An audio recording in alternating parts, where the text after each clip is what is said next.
cerebro también necesita un buen alimento para que se mantenga sano, se mantenga fuerte y además su buen funcionamiento esté siempre vigente. Hoy está con nosotros la doctora Erika Salazar para explicarnos justamente de qué trata. Doctora, ¿qué tal? Muy buenos días. Muy buenos días, un gusto acompañarlos. ¿Qué señales aparecen cuando nuestro cerebro está down, sin energía? Bueno, hay varias manifestaciones. Una de las más frecuentes son los problemas de concentración. Es muy interesante, pero el cerebro cuando está cansado pierde esos elementos o disminuye la cantidad de elementos que le permiten prestar atención, memorizar y aprender, por ejemplo. Entonces, una de las principales manifestaciones cuando estamos cansados son las dificultades de concentración. Claro. Y por ende los problemas de memoria. Entonces la gente se asusta y dice, mira, es que estoy teniendo problemas de memoria. En realidad, el problema que está teniendo es para concentrarse, para enfocar la atención. Y si no prestamos atención, no guardamos información y no memorizamos. Otra manifestación de un cerebro cansado es el cansancio, que puede expresarse muchas veces como cansancio físico y mental, no sabemos diferenciar. Y una manifestación que me parece interesante porque uno no la asociaría con el cerebro es el dolor. Existe algo que se conoce con el nombre de encefalitis miálgica y ese concepto se asocia al síndrome de quemado o síndrome de burnout. Cuando las personas han estado con un estrés muy excesivo, un estrés que los agota, el cerebro disminuye todos sus mecanismos de compensación y se produce dolor. ¿Dolor? ¿Cómo lo podemos corporal. identificar? Ok, yo creí que era como dolor de cabeza, como una migraña. No necesariamente, sino dolor que a veces la gente dice, mira, ¿será que me está dando fibromialgia? ¿Por qué es que tengo dolor en las articulaciones? ¿Por qué me duelen los músculos? Me levanto y me duele todo el cuerpo. Entonces, es importante entender que el cerebro gasta una cantidad enorme de energía para mantenerse funcionando.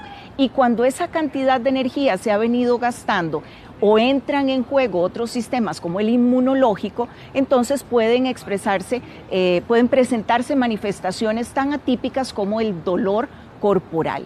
Doctora, ¿qué tipo de nutrientes entonces nos van a ayudar a que el cerebro esté fuerte, esté nutrido y pues no tengamos estas afectaciones o afecciones? Bueno, empecemos por lo más básico, ¿verdad? ¿Qué es lo que nosotros podemos tomar en el día a día de nuestra dieta? Y un elemento que es indispensable y que es muy subestimado es el agua. Una gran proporción de nuestro cerebro depende de agua y de los electrolitos, ¿verdad? De los nutrientes, por así decirlo, minerales que están en el agua. Entonces, el consumo de agua es una de las principales cuestiones, una de las cuestiones más esenciales. ¿Ese consumo de agua debe de ir siendo paulatino durante el día o que dicen los famosos 8 vasos de agua y me los tomo todos de un solo? No, en realidad debería ser paulatino y de acuerdo a las necesidades. No es lo mismo, no es la misma cantidad de agua que necesita una persona que hace deporte, que hace ejercicio 1 hora y media, 2 horas, a la que necesita una persona que está sedentaria. Hay una base, ¿no? Tienes que tomar el litro y medio, pero si fuiste, corriste, caminaste y quemaste y sudaste un montón, vas a necesitar líquido.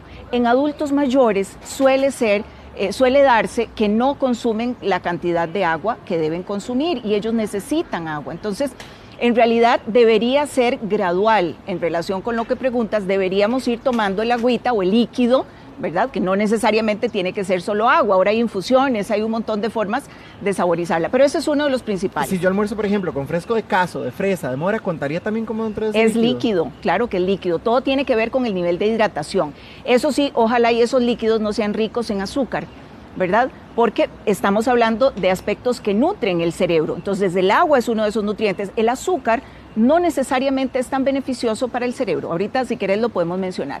Otro nutriente esencial son algunas grasas, no todas, ¿verdad? No es que me voy a desayunar la tocineta y el huevo frito y eso me va a producir o eso me va a aportar la cantidad de nutrientes de grasas que yo necesito. ¿Qué grasas son buenas? Por ejemplo, los omega, ¿de acuerdo? Que los tomamos de las dietas cuando consumimos pescado.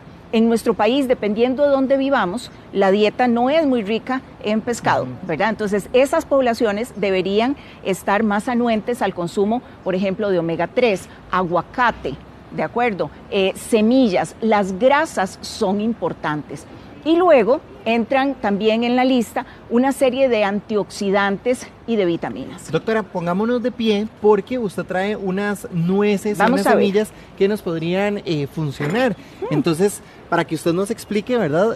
La relación inclusive con el omega 3 también. Bueno, este platito está muy bonito porque presenta básicamente algunas de las cuestiones que nosotros necesitamos incluir en la dieta. Y está lo verde. ¿De acuerdo? Lo verde, sean espinacas, kale, aquí pusieron culantro, que tiene un aporte muy valioso en diferentes nutrientes, en hierro, lechuga, nos aportan sobre todo antioxidantes y también vitaminas del complejo B. Si yo esto me lo tomo, por ejemplo, un batido verde en la mañana, ¿me va a causar el mismo efecto que si me lo como en una ensalada? Pues técnicamente sí, siempre y cuando no lo vayas a colar y le quites la fibra, porque mucho de lo valioso en estos nutrientes es la fibra. Entonces, cuando nosotros hablamos de nutrir el cerebro desde el punto de vista de la dieta, existe un concepto que es muy interesante, que es la dieta MIND. MIND, como mente en inglés. Y la dieta MIND lo que dice es que nosotros deberíamos todos los días consumir no menos de 2 tazas de productos naturales verdes. ¿De acuerdo? Deberíamos consumir semillas. Vean qué interesante. Aquí tenemos algunas semillitas que son muy valiosas, ¿verdad? En general las nueces, las almendras, la macadamia, etcétera, puede generar un efecto muy valioso en la salud. Doña Ana Ruth, a través de nuestro Facebook, a donde usted puede ingresar y hacerle las preguntas a la doctora, dice que a ella le cuesta mucho tomar agua, que si lo puede sustituir, digamos, por otras bebidas. Bueno, lo puede, como hablábamos hace un momento, podría incluir infusiones, pero que no tengan tanta azúcar. Es que la gente dice, me voy a tomar un fresquito de caso, un fresquito de chan, o un fresquito lo que sea, y es cierto, ahí está aportándole líquido. ¿De acuerdo? Pero si ese líquido es muy rico en azúcar, el cerebro cada vez que hace picos de insulina puede verse más afectado que beneficiado. Entonces, las infusiones son una buena opción.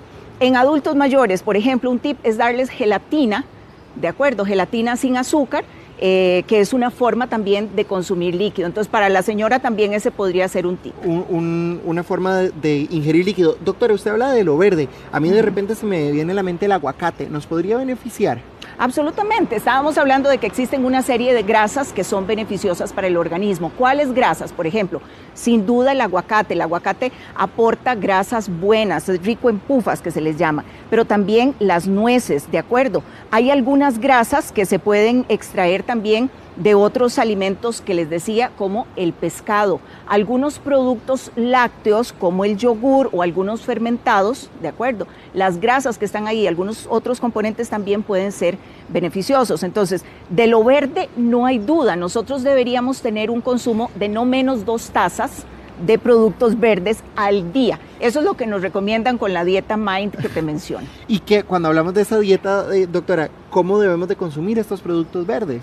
Crudos idealmente, ¿verdad? Es lo ideal, o si los vamos a cocinar, que sean más salteados y que no vayamos a cocinarlos durante horas, porque entonces se van a perder las propiedades. Pero lo ideal es que tengamos muchos de estos alimentos frescos. ¿Y qué otras cosas que aquí nos pusieron que me parecen muy interesantes? Aquí hay chocolate, que a la mayoría de personas nos encanta el chocolate.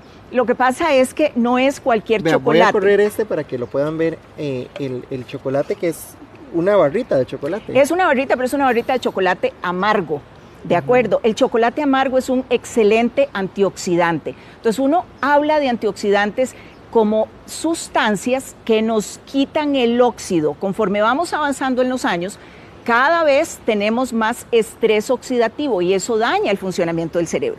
Antioxidantes como por ejemplo el chocolate amargo, como por ejemplo la vitamina C, son muy valiosos porque tienen efectos positivos en el funcionamiento cerebral. Eso sí, la cantidad es importante, ¿verdad? No es que te vas a comer 2 barras de chocolate, pero un cuadrito de chocolate amargo como un aporte, ¿verdad?, a eso dulce que se nos apetece, si lo podemos consumir, es una buena fuente de antioxidantes. Vieras que el hijo de doña Gretel tiene el síndrome de Wilson y hay ciertos alimentos que no puede consumir, como por ejemplo el aguacate. ¿Por qué lo podría sustituir? Bueno, ahí habría que ver, hay condiciones específicas como la enfermedad de Wilson, en donde hay una afectación a órganos específicos como hígado, como cerebro. Entonces, las dietas tienen que ser muy específicas en ese caso. ¿Por qué lo podría sustituir? Por ejemplo, por MCT o triglicéridos de cadena media, que es una forma valiosa de aportar eso. Sí es importante que las personas que tienen condiciones de salud muy específicas siempre consulten a su médico tratante de qué alimentos pueden o no comer, porque además de ese hay otras condiciones de salud muy particulares en donde no pueden comer algunos de estos alimentos y más bien puede resultar tóxico para la persona. Doctora, hablemos de los famosos fermentados, ¿verdad? Que mucho se dice que nos ayudan en la parte estomacal, pero en el cerebro, ¿qué beneficios vamos a obtener? Bueno, en realidad es que el cerebro necesita de que el intestino esté funcionando bien. Hemos oído mucho sobre la relación intestino-cerebro y esa relación es porque si mi intestino tiene la microbiota, ¿verdad? Los bichitos, como le podemos decir, adecuados y en la cantidad adecuada, va a poder no solo tener una mejor absorción, sino también sintetizar algunos nutrientes que son, algunos neurotransmisores que son esenciales para nuestro funcionamiento. Entonces, ahí el yogurt, el kefir, y otros de estos fermentados pueden ser muy positivos, no necesariamente porque ellos de forma directa mejoren un funcionamiento cerebral, sino porque al mejorar el funcionamiento de la microbiota, automáticamente, automáticamente puedo sintetizar más neurotransmisores, puedo tener una mejor absorción y si el tracto digestivo está bien, pues obviamente la relación con el cerebro va a estar bien. Usted ahora hablaba de suplementos, doctora, ¿cuáles van a ser esos carburadores para el cerebro? Hay varios, de acuerdo, entonces, insistiendo en los que tienen buena evidencia científica, los omega son indispensables. Entonces creo que aquí pusimos omega 3, por aquí también tenemos MCT o triglicéridos de cadena media, que es otro tipo de grasa buena, y por aquí tenemos cáñamo, semillas de cáñamo, que tiene buenos estudios de que aporta muchísimo a la nutrición.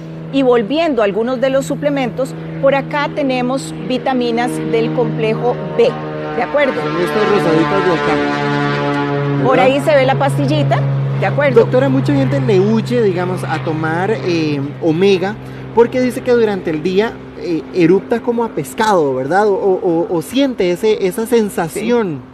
Sí, hay varios trucos para disminuir eso, ¿verdad? El primero es consumirlo con los alimentos. Entonces yo desayuno e inmediatamente me tomo el omega. Ya después que desayuné. Una vez que desayuné, es decir, termino de ingerir mi desayuno, inmediatamente después me tomo el omega y eso puede evitar que tengamos ese problema. También hay omegas que no son de extracto animal. De acuerdo, hay algunos omegas que son veganos, para personas que son veganas, pero que también podrían disminuir esa molestia que le genera a las personas que sienten que están con el sabor al salmón todo el día. Doctora, usted aquí trajo un yogurt y el yogurt trae chocolate también. Bueno, eso es válido si es chocolate amargo, ¿verdad? Okay.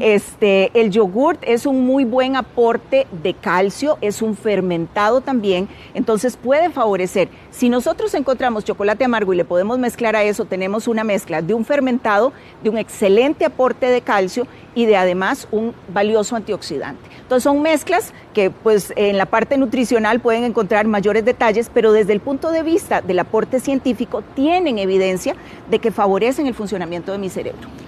¿En qué momento del día, verdad? Porque muchas veces dicen, bueno, es más adecuado en la mañana para que durante todo el día mi cerebro vaya procesando esos alimentos con el gasto energético, pero en otros momentos dicen, no, es mejor, digamos, en la noche porque ya después voy a reposar.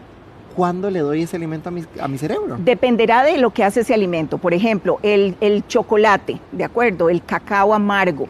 Normalmente se debería ingerir en la mañana o en el transcurso del día, pero no en la noche, porque suele aportar un poco de energía y despabilarnos, ¿de acuerdo? Claro. Hay otros componentes que tienen triptófano, ¿verdad? El triptófano es un aminoácido a partir del cual producimos serotonina.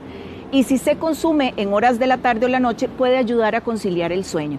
Entonces, es importante saber que, por ejemplo, de esto que tenemos aquí, las hojas verdes, ¿a qué hora deberíamos consumirla? A cualquier hora. Esto debería estar presente, idealmente, desayuno, almuerzo y cena. Yo muchas veces le pregunto a las personas, ¿y comen ensalada? Sí, ok. ¿Cuántas veces al día la come? Una. No, una. En el almuerzo. En el almuerzo y nada más. Ya yo al desayuno no me voy a comer un poquito de repollo, olvídese, ¿verdad? Pero sí podríamos incluir espinaca, podríamos incluir cebolla, podríamos incluir kale, podríamos incluir otras cosas. Lo ideal es que las verduras, las hojas, estén presentes a lo largo del día. y otros alimentos que intervienen modulando la energía, sobre todo los que tienen cierto contenido de glucosa, o sea, de azúcares, sean más de consumo en la mañana. Ok, doctora, muchísimas gracias por habernos acompañado esta mañana, muy amable. Gracias a ustedes, siempre es un placer.